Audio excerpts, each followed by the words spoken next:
Et il y a plein de gens qui ont peur de l'objet livre. Mais si on leur dit, bah attends, je vais te la raconter l'histoire, là ils sont assez intéressés. Dans ce roman, vous nous alertez sur la disparition progressive du livre et de la lecture dans notre société. Est-ce pour vous une urgence culturelle, un combat personnel?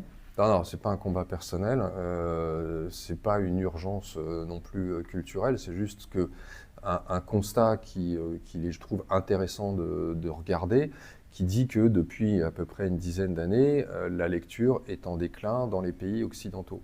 Je dis quasiment tous les pays occidentaux, et c'est pas moi qui l'invente, c'est une succession d'études qui sont très cohérentes les unes avec les autres et qui répètent la même idée.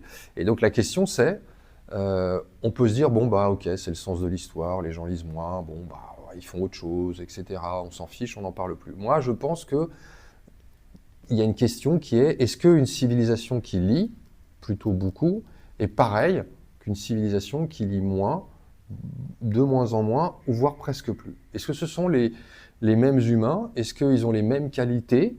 Et vers quelle civilisation on a le plus envie d'aller? Voilà, c'est la question que je pose face à cette, effectivement, défection pour la lecture. Mais, et c'est ça qui est hyper important, je pense que autant l'objet livre a un peu plus de mal à rester entre les mains des gens qui ont à la place un téléphone, un peu plus de mal à rester dans la tête des gens qui ont des réels dans la tête et pas des chapitres, mais je crois que les gens aiment toujours quelque chose qui est fondamental, c'est les récits, c'est les histoires.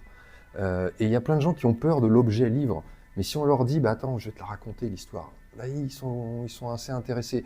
Et d'ailleurs, les livres audio sont en progression. Ouais.